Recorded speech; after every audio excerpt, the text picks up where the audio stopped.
Ժամանակ առ ժամանակ փորձ է արվում տպավորություն ստեղծել, թե կառավարությունը արտոնյալների ինչ-որ նեղ շրջանակի պարբերաբար ազատում է մաքսատուրքից, մինչդեռ դա տնտեսական աջակցության ըստ էության ինքնաշխատ համակարգ է, որը նույն պայմաններով գործում է բոլոր ընկերությունների համար։ Այս մասին հայտարարել է վարչապետ Նիկոլ Փաշինյանը եւ տեղեկացրել 2018 թվականի մայիսի 8-ից առ այսօր մաքսատուրքից ազատման 438 արտոնություն է տրվել 310 ընկերությունների, նշել է վարչապետը։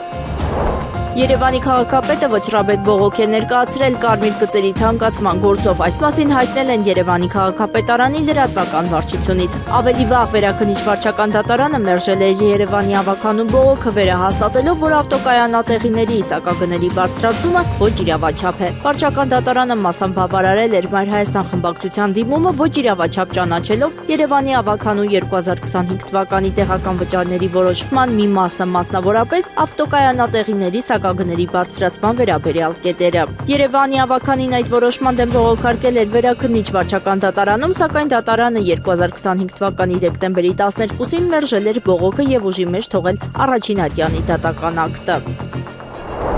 Իսրայելի զինված ուժերը ավարտել են Իրանի վրա ԱՄՆ-ի հնարավոր հարվածի նախապատրաստական աշխատանքները եւ հարձակումը կարող է իրականացվել ցանկացած պահի։ Նման հայտարարությամբ հանդես է եկել Times of Israel-ը։ Թերթը նշում է, որ Մերձավոր Արևելքում ամերիկյան ուժերի տեղակայումը շուտով կավարտվի։ ԱՄՆ նախագահ Դոնալդ Թրամփը հայտարարել է, որ հրամայել է ջնջել Իրանին քարտեզից, եթե իր հետ ինչ-որ բան պատահի։ Նա այս հայտարարությունն արել է ի պատասխան Իրանի իշխանությունների սպառնալիքների։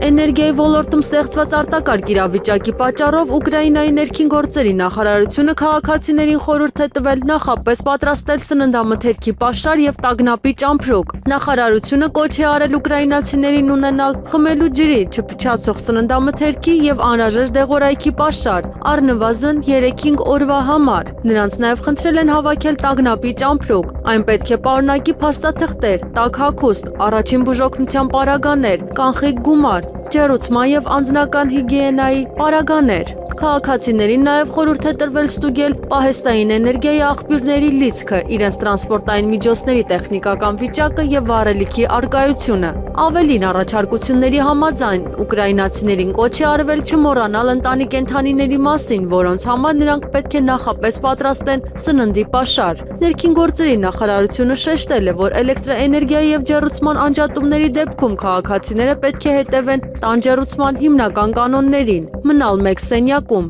ցանկալի է ամենափոքրում եւ տաք հագնվել։ Ուկրաինայում հակամարտության ավարտի վերաբերյալ փաստաթղթերը գրեթե պատրաստ են։ Նման հայտարարությամբ հանդես է եկել Ուկրաինայի առաջնորդ Վոլոդիմիր Զելենսկին Դավոսում կայացած մամուլի ասուլիսում։ Պատերազմի ավարտի վերաբերյալ փաստաթղթերը գրեթե պատրաստ են, եւ Ռուսաստանը նույնպես պետք է պատրաստ լինի, ասել է նախագահը։ Դավոսում Զելենսկին հայտարարել է Ռուսաստանի եւ Միացյալ Նահանգների ներկայացուցիչների հետ հանդիպման մասին, որը նախատեսված է հունվարի 23-ին Արաբական Միացյալ Էմիրություններում։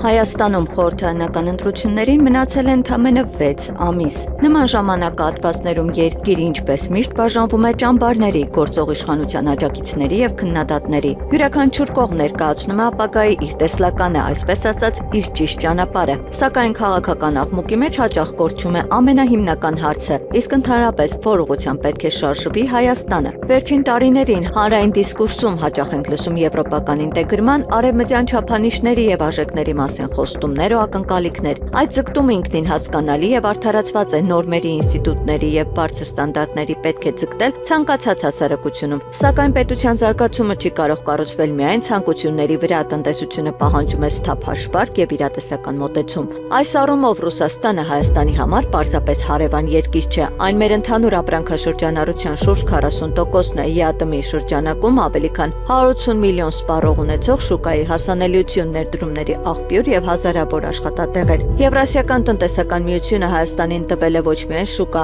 այն դարձել է անվտանգության բարձիկ տարածաշրջանային կայունության պայմաններում, թույլ տալով տնտեսությանը ջրի վրա մնալ բարդ տարիներին։ Տնտեսագետների գնահատմամբ 2026 թվականին հնարավոր է ՀՆԱ-ի 5-ից 6% աճ պայմանով, որ ինտեգրացիոն քաղաքականությունը պահպանվի հետևողական եւ կայուն։ Թվերը կարող են չթվալ տպավորիչ, սակայն սա իրական աճ է, որի վրա կարելի է կառուցել երկարաժամկետ զարգացում, ներգրավել ներդրումներ եւ ստեղծել նոր աշխատատեղեր։ Սա չի նշանակում հրաժարում արևմտյան արժեքներից կամ ինքնամեկուսացում, սա նշանակում է տնտեսական տրամաբանության ընտրություն քաղաքական կարգախոսների փոխարեն։ Քաղաքական գործիչ ազգային ժողովի պատգամավոր Արման Աբովյանը Եվրոմեդիայի հետ զրույցում ընդգծում է ՀԱՏՄ-ի եւ Եվրամիության միջև ընտրության թեման ինքնին աբսուրդային է, քանի որ այն նախ եւ առաջ անհեռանկարային է։ Տեսեք, ՀԱՏՄ-ի եւ ԵՄ-ի միջև ընտրությունը, ինքնին աբսուրդային է, որովհետեւ ինքը առաջին հերթին անհեռանկար է, քանզի Եվրոպան երբեք թույլ չի տա այլ խաղացողի, մտնել եվրոպական շուկա։ Օրինակը Ուկրաինան է եւ Մոլդովան մեր աչքի առջեւ է, երբ պատկերացրեք Ուկրաինան Եվրոպայից ստանում է զենք, զինամթերք, գումարներ, որ պատերազմվարի, բայց եվրոպական շուկա ուկրաինական ապրանքները չեն մտնում, իսկ եվրոպական ապրանքները դեպի Ուկրաինա արտահանվում են բոլոր Եվրոպայի կողմից սահմանային բոլոր տուրքերով։ Ինչ է դա նշանակում։ Դա նշանակում է, որ եվրոպական շուկան փակ եղել է, կա եւ կմնա այն պետությունների համար, որոնք Եվրոպան չի դիտարկում որպես Եվրոպայի մաս։ Խոսքը չի գնում հայտարարությունների մասին, լոկ հայտարարությունների, որ վայ մենք Եվրոպա, օրինակ Եվրոպան է մեզ ասում, դուք եվրոպական երկիր եք, եկեք դեպի մեզ եւ ամեն ինչ լավ կլինի։ Ոչ, դրա մեջ չի խնդիրը։ Խնդիրը հենց անմիջապես իրականում գործնականում գործընթացների ձեռնատու լինելն է Հայաստանին։ Ինչ վերաբերում է ՀԱՏՄ-ին, ՀԱՏՄ-ն Հայաստանին հնարավորություն է տալիս ոչ միայն ապահովել էքսպորտը եւ իմպորտը հայկական ապրանքի, այլ նաեւ տալիս է հնարավորություն օրինակ ծորենը կամ նավթամթերքները գնել ՀԱՏՄ շուկայում ձևավորված գներով, այսինքն ներքին գներով Ռուսաստանի, Ղազախստանի եւ այլն։ Այդ կարգի պրեֆերենցիաները հանդիսանում են Հայաստանի Հանրապետության տնտեսության ուղղակի գոյատևման ամենակարևոր բաղադրիչը։ Քաղաքագետ Սուրեն Սուրենյանցն էլ նկատում է տնտեսության կառուցվածքն է որոշում, թե որ ինտեգրացիոն մոդելն է պետության համար իրատեսական եւ կենսունակ։ Տնտեսության կառուցվածքն է որոշում, որ ինտեգրացիոն մոդելը պետք է ինտերես։ Եթե քո շուկան կողմնորոշված է դեպի եվրասիական շուկան կամ Ռուսաստանը, ավելի բարձ լինենք, այս պարագայում արկածախնդրություն կլինի, եթե դու փորձես ԵՄ անդամակցությունը սարքել գերնպատակ։ Մի քանի պատճառով, նախ արդեն առաջինը ասեցի։ Ուրեմն քո տնտեսությունը կողմնորոշված է դեպի ռուսական շուկան։ Երկրորդը, Եվրամիությունը քեզ որևէ մեկը չի սպասում։ Երրորդը, քո ապրանքները ծառայությունները չունեն եվրոպական չափանիշներին համապատասխան ստանդարտիզացիա, հետևաբար այդ մասին խոսելը նույնիսկ անիմաստ է։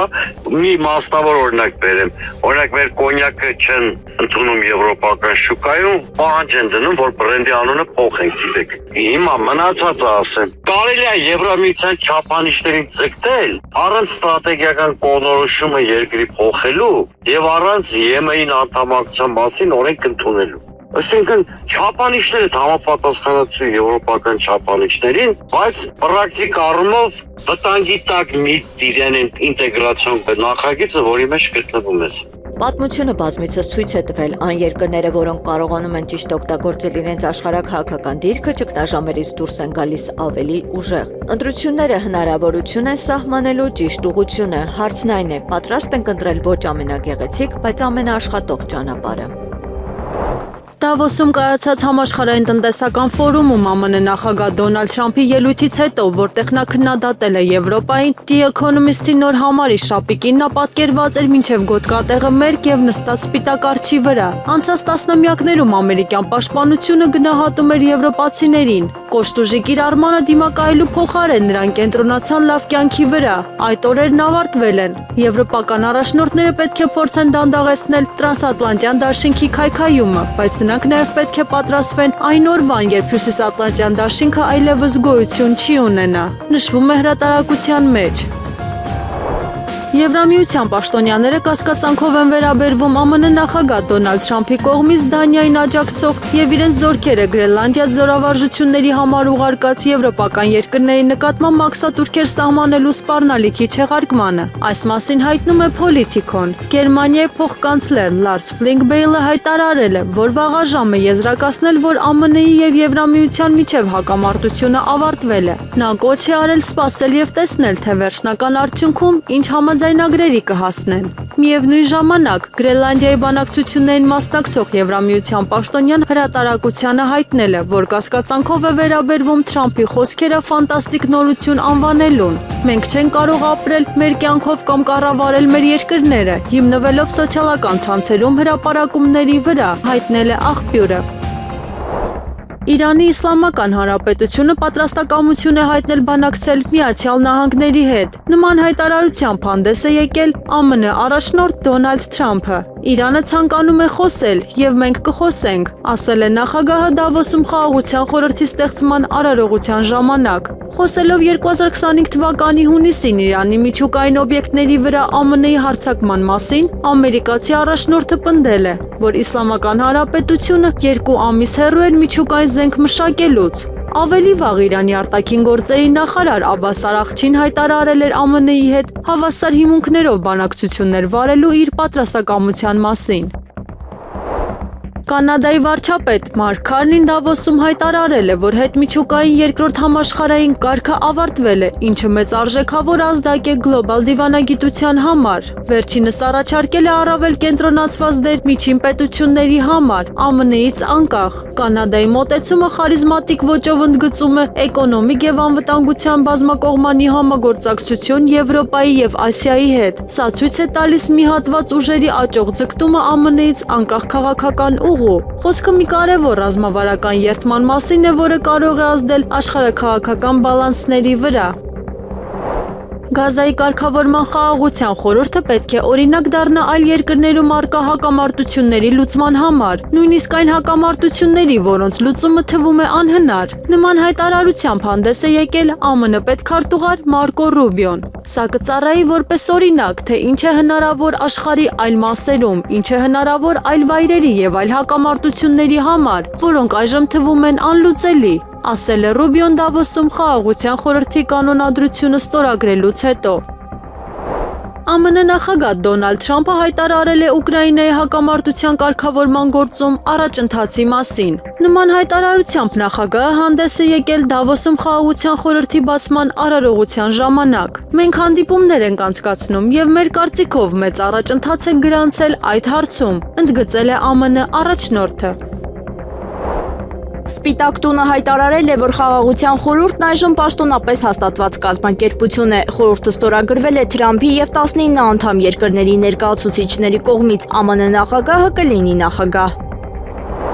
Կալանավորվել է Պաշտպանության նախարարության Արմավիրի զինվորական կոմիսարիատի ստորաբաժանումներից մեկի պետը հակակոռուպցիոն կոմիտեից հայտնել են, որ քննվող քրեական վարույթի շրջանակում հանրային քրեական հետապնդում է հարուցվել Հայաստանի Պաշտպանության նախարարության Արմավիրի զինվորական կոմիսարիատի ստորաբաժանումներից մեկի պետի եւ եւս 3 անձի նկատմամբ։ Պաշտպանության նախարարության պաշտոնյան մեղադրվում է վարչական հավաքների ենթակա անձանց նշված հավաքներից ապօրինի ազատելու գործընթացը կազմակերպելու դիմաց խոշոր չափերով կաշառք ստանալու մեջ։ Պաշտպանության նախարարության պաշտոնատար անձի նկատմամբ կալանքը որպես խափանման միջոց կիրառելու միջնորդություն է ներկայացվել դատարան, որը բավարարվել է։ Ինչ հիմունքներով է Հայաստանի Հանրապետության կառավարությունը հավանություն տվել Խաղաղության խորհրդին անդամակցությանը։ Արտաքին գործերի նախարարությունից մեկնաբանել են Խաղաղության խորհրդի կանոնադրությունը նախատեսում է խորհրդին անդամակցություն ֆինանսական հատկացումների կամավոր սկզբունքով։ ԱՄՆ նախագահ Թրամփի կողմից հրավեր ստացած երկիրը կարող է անդամակցել խորհրդին առանց հստակ սահմանված անդամավճարի մինչև 3 տարի ժամկետով, ինչը սահմանված կարգով ենթակա է վերանայման այդ ժամկետը լրանալուց հետո։ Հայտնել են արտաքին գործերի նախարարությունից անդրադառնալով հարցին, թե որքան գումար Հայաստանը պետք է վճարի Խաղաղության խորհրդին անդամակցության համար։ Հայաստանի Հանրապետության կառավարությունը հավանություն է տվել Խաղաղության խորհրդին անդամակցության այս հիմունքներով, ասել են արտաքին գործերի նախարարությունից։ Թուրքիան պատրաստվում է ընդունել Հայաստանից զբոսաշրջիկներին սահմանի բացման ընդառաջ, ըստ թուրքական լրատվամիջոցների իգդիրում տեղի է ունեցել քննարկում Հայաստանի հետ Ալիջան սահմանային անցակետի բացման վերաբերյալ։ Հաղորդվել է, որ Հանրապետական ժողովրդական կուսակցության իգդիրի տարածաշրջանային մասնաճյուղը իգդիրի առևտրաարդյունաբերական պալատին ներկայացրել է համապարփակ գործողությունների ծրագիր սահմանային անցակետի բացումից հետո զբոսաշրջիկների սպասվող հոսքի կապակցությամբ։ Ընդգծվել է, որ պատրաստվել է Ալիջան սահմանային անցակետի բացման վերաբերյալ կարևոր զեկույց, որը ներառում է դրույթներ Հայաստանի զբոսաշրջիկներին ընդունելու եւ սպասարկման չափանիշները բարձրացնելու համար։ Իգդիրի առևտրաարդյունաբերական պալատի ղեկավար Քամիլ Արսլանը հայտարարել է. «Մենք կաշխատենք ապահովել բոլոր հարմարությունները ներգնաց զբոսաշրջիկների համար, մասնավորապես մենք կակտիվացնենք մեր տեղեկատվական գործունեությունը, որպեսզի օգնենք մեր առևտրականներին հարմարվել այս գործընթացին»։ Հունվարի 21-ին հայ եկեղեցու այսպես կոչված բարենորոգման շարժման ինքնահռչակ համակարգող խորհրդի անունից տարածվեց հայտարարություն, որով հերթական անգամ խեղաթյուրվում են իրողությունները եւ փորձարվում մոլորեցնել հավատավոր մեր ժողովրդին։ Այս մասին հայտարարություն է տարածել Մայրաթոր Սուրբ Էջմիածինը։ Հայտարարությունում ասվում է. Մայրաթոր Սուրբ Էջմիածինը խորապես ցավում է հակաեկեղեցական արշավին ու դրանում ներգրաված կարգալույծներին համախորհուրդ 10 եպիսկոպոսների որդեգրած պարակտիճ ընթացքի համար։ Իրականությունն այն է, որ Հայաստանի վարչապետի նախաձեռնած շարժմանը հարող եպիսկոպոսներին Մայրաթոր Սուրբ Էջմիածնից ուղղված հորդորներն ու հրավերները ցայսօր մնացել են անպատասխան եւ անտեսվել են կանոնական դաշտ վերադառնալու խնդիրները եւ եկեղեցական ատյաններում քննելու առաջարկները։ Իշխանությունների հակասահմանադրական քայլերի հետևանքով ստեղծված մտահոգիչ իրավիճակի հաղթահարման ճանապարհներից է նաեւ հրավիրյալ եպիսկոպոսատ ժողովը, որի կանոնականությունը որևէ կերպ չի պայմանավորվում գումարման վայրով։ Եկեղեցական կյանքը հուզող կարևորագույն հարցերը, այդ թվում բարձրաձայնվող խնդիրները պետք է քննության առնվեն եւ պատշաճ լուծումներ գտնեն եկեղեցու ընկալյալ կարգի համաձայն, բացառապես եկեղեցական ժողովական մարմիններում։ Հարկ չկա կանխակալ տրամադրություններ ձևավորել եւ հիմնազուրկ պատճառաբանություններով ու կեղծ մեղադրանքներով փորձել ձախողել ժողովի գումարումը արտերկրում, երբ ակնհայտ են եկեղեցականության հանդեպ Հայաստանում տարատեսակ բռնաճնշումները։ Եկեղեցական կյանքի վերանորոգումը եւ զորացումը շարունակական գործընթաց է, որը պահանջում է աղոթական միություն, տևական ու միասնական աշխատանք եւ ուխտապահություն, ասված է հայտարարությունում։ ԱՄՆ նախագահ Դոնալդ Թրամփի վարչակազմը Կուբայի կառավարության ներսում փնտրում է մարդկանց Հավանայի կառավարությունը մինչև 2026 թվականի վերջը տապալելու համար, հաղորդում է Wall Street Journal-ը, հղումանելով իրազեկ աղբյուրներին։ ԱՄՆ-ի կողմից Վենեսուելայի նախագահ Նիկոլաս Մադուրոյի տապալումից ոգեշնչված Թրամփի վարչակազմը փնտրում է Կուբայի կառավարության ներսում գտնվող մարդկանց, ովքեր կարող են օգնել տապալել կոմունիստական ռեժիմը մինչև տարեվերջ, ըստ հարցի է ծանոթ աղբյուրների, ասվում է հոդվածում։ Հունվարի սկզբին պետդեպարտամենտը արևմտյան կիսագունդը հայտարարեց Վաշինգտոնի շահերի գոտի։ Մինչ այդ նախագահ Դոնալդ Թրամփը կոչ էր արել հետևել Մոնրոյի դոկտրինային, որը ամերիկյան մայրցամաքը հայտարարում է այլ տերությունների միջամտության համար անթույլատրելի գոտի։ Ուկրաինայում ԱՄՆ նախկին հատուկ դեսպանորդ Քիթ Քելոգը հույս է հայտնել, որ հակամարտությունը կավարտվի մինչև ամառ։ Վերջինս ենթադրել է, որ կողմերը հավանաբար մոտենում են խաղաղության բանակցությունների վերջին փուլին։ Խաղաղությունը կարող է տիրել Ուկրաինայում, եւ ես հույս ունեմ, որ մինչև այս ամառ անկախության օրը այս երկրում խաղաղություն կլինի, ասել է նախկին հատուկ դեսպանորդը։ Ուկրաինայի անվտանգության օրը կնշվի 2026 թվականի օգոստոսի 26-ին։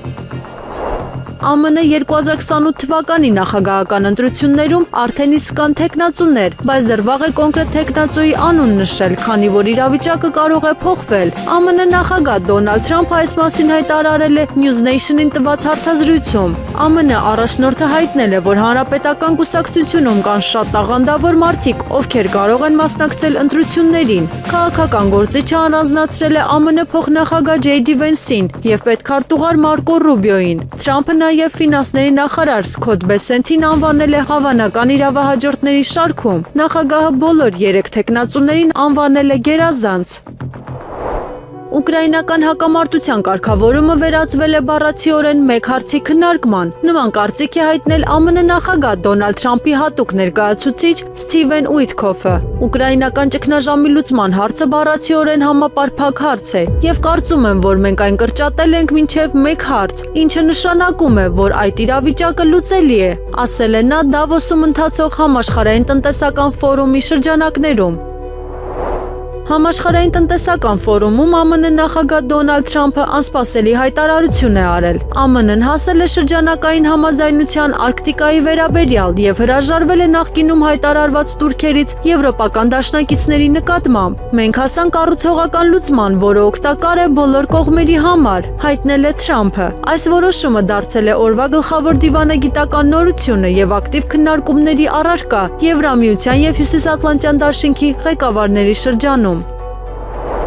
ԱՄՆ նախագահ Դոնալդ Թրամփը հայտարարել է, որ չի կիրառելու ուժ, նպատակ ունենալով Գրենլանդիան ձեռք բերել դիվանագիտական ճանապարհով, ինչը մի փոքր մեղմել է լարվածությունը։ Այս մասին հայտնում է New York Post-ը։ Սա արտաքին քաղաքականության մեջ համարվում է քայլ, ցույց տալու պատրաստակամություն առկա հարցը լուծել բանակցային ճանապարհով, հայտնել է աղբյուրը։ Եվրոպական կողմը սակայն կրկին ընդգծել է, որ տարածքը ենթակա չէ վաճառքի եւ այդ հարցը պետք է լուծվի միմիայն տեղի բնակչության մասնակցությամբ։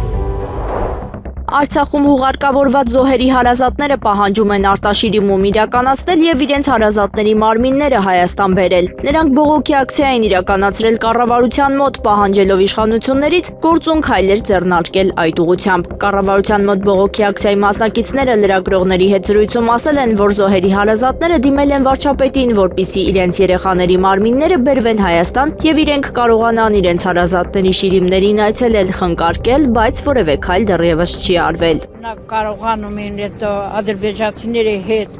այդ նոթը վերզինը ծորենը բերեն։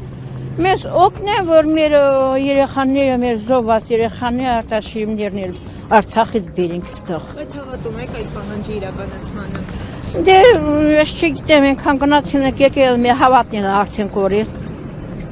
Չենք հավատա, միգուցե ես մի անգամ կարողանանք։ Ծնողների ցանկությունն է, որպեսզի իրենց երեխաներն ունենան գերեզման, որտեղ կկարողանան գոնե ծաղիկ խոնարհել։ Այդ հողարկավորումը կազմակերպել ենք 3 օրում։ Անգամ դագաղը փետել չկար, որ դագաղը պատրաստեին։ Շուտապույտ երեխաներին հողին հանձնեցիք եւ մենք ստիպված ճանապարհ ընկանք դեպի Հայաստան։ Մենք ուղղակի խնդրում ենք որպես ծնողներ, որպես հարազատներ, որպեսզի մեր երեխաների շիրիմները արտաշիրիմումը կատարեն, գոնե մենք ունենանք գերեզմանոց, որ տանենք։ Ես չգիտեմ, երբ նրա ծնունդն է գալիս կամ զոհված օրն է լինում, ես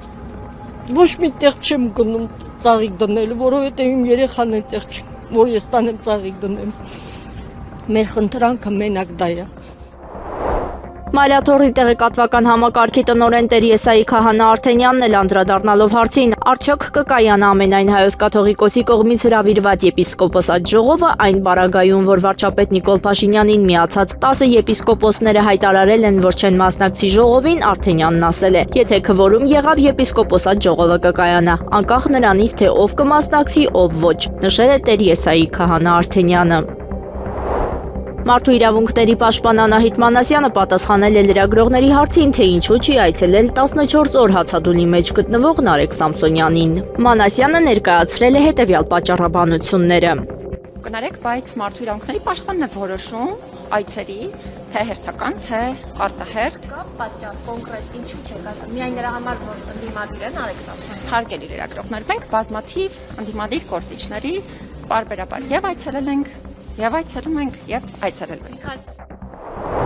Հայաստանի Հանրապետության վարչապետ Նիկոլ Փաշինյանը Դավոսում մասնակցել է Խաղաղության խորհրդի նիստին եւ կանոնադրության ստորագրման հանդիսավոր արարողությանը։ Մինչ այդ Հայաստանի կառավարությունը հավանություն էր տվել Խաղաղության խորհրդի կանոնադրության ստորագրման առաջարկությանը։ Համապատասխան որոշումը ստորագրել էր վարչապետ Նիկոլ Փաշինյանը։ Արտաքին գործերի նախարար Արարատ Միրզոյանին հանձնարարվել էր կազմակերպել կանոնադրության ստորագրումը։ Ըստ New York Times-ի Թրամփը հրավիրում է երկրներին միանալ 3 տարվա ժամկետից ավելի, եթե նրանք պատրաստ են առաջին տարում վճարել ավելի քան $1 միլիարդ։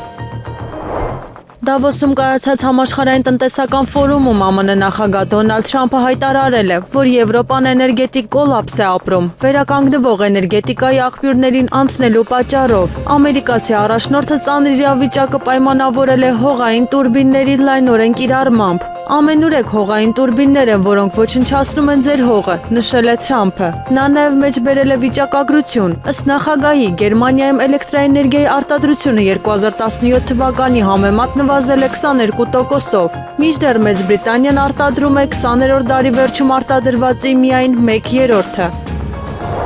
Ռուսաստանի նախագահ Վլադիմիր Պուտինը պատրաստ է լուծել Ուկրաինայի հետ հակամարտությունը։ Նման հայտարարությամբ հանդես է եկել ԱՄՆ նախագահ Դոնալդ Թրամփը։ Ես շփվում եմ Ռուսաստանի Դաշնության նախագահ Վլադիմիր Պուտինի հետ եւ նա ցանկանում է համաձայնության գալ։ Ես շփման մեջ եմ նաեւ Ուկրաինայի առաջնորդ Վոլոդիմիր Զելենսկու հետ եւ կարծում եմ, որ վերջինս եւս ցանկանում է համաձայնություն։ Ես հանդիպելու եմ նրա հետ, հայտնել է ԱՄՆ առաջնորդը։ Վերջինս շեշտել է, որ ինքը ձգտում է օգնել հակամարտության կարգավորմանը միայն մարդկային կորուստները կանխելու համար, բայց որ Եվրոպան, այլ ոչ թե ԱՄՆ-ն պետք է աշխատի խաղաղ կարգավորման վրա։ Նրանք չեն գնահատում այն, ինչ անում ենք։ Երբ ես խոսում եմ ՆԱՏՕ-ի մասին, խոսում եմ Եվրոպայի մասին։ Նրանք ստիպված կլինեն աշխատել Ուկրաինայի հարցով, բայց ոչ մենք։ Միացյալ Նահանգները շատ հեռու է, մեզ բաժանում է մեծ գեղեցիկ օվկիանոս։ Մենք դրա հետ ոչ մի կապ չունենք, հավելել է Թրամփը։ ԱՄՆ նախագահը նաև մեկնաբանել է Պուտինի եւ Զելենսկու միջև հարաբերությունները։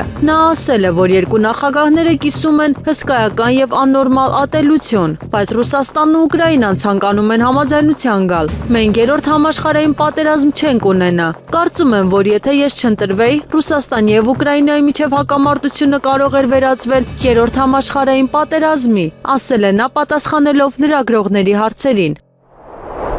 ԱՄՆ նախագահ Դոնալդ Թրամփը կարծում է, որ առանց Գրենլանդիայի Միացյալ Նահանգները չի կարողանա ապահովել միջազգային պաշտպանությունը։ Առանց դրա չի ստացվի լավ միջազգային պաշտպանություն, ասել է Թրամփը Դավոսում ընթացող համաշխարհային տնտեսական ֆորումի շրջանակներում։ Վերջինը շեշտել է, որ Միացյալ Նահանգներին Գրենլանդիան անհրաժեշտ է ազգային եւ միջազգային անվտանգության համար։ Տեսնենք ինչ կլինի, հավելել է ԱՄՆ առաջնորդը։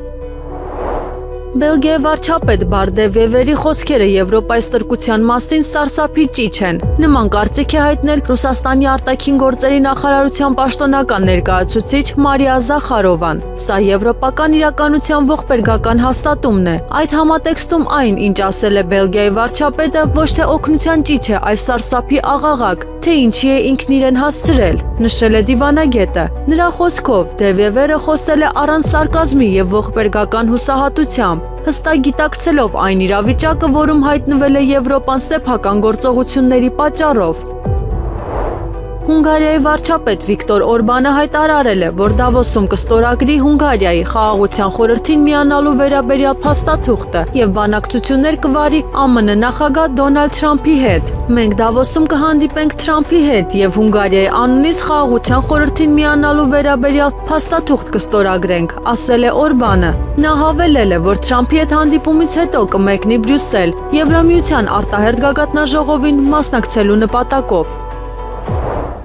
Եղանակը առաջիկա օրերին Երևան քաղաքում հունվարի 24-ից 27-ին սպասվում է առանց տեղումների եղանակ, հունվարի 23-ի առավոտյան ժամերին եւ ցերեկը սպասվում է ձյուն։ Հանրապետության տարածքում հունվարի 24-ից 27-ին սպասվում է առանց տեղումների եղանակ, հունվարի 23-ին առանձին շրջաններում սպասվում է ձյուն, լեռնային շրջաններում բուք ցածր հորիզոնական տեսանելիություն, քամին հարավ-արևմտյան 2-ից 5 մետր վարկյան, հունվարի 23-ից 24-ին առանձին շրջաններում սպասվում է նաև քամուշ գնացում 15-ից 18 մետր վարկյան։ Օդի ջերմաստիճանը հունվարի 23-ի գիշերը կբարձրանա 4-ից 6, հունվարի 24-ից 25-ին աստիճանաբար կնվազի 2-ից 4 աստիճանով։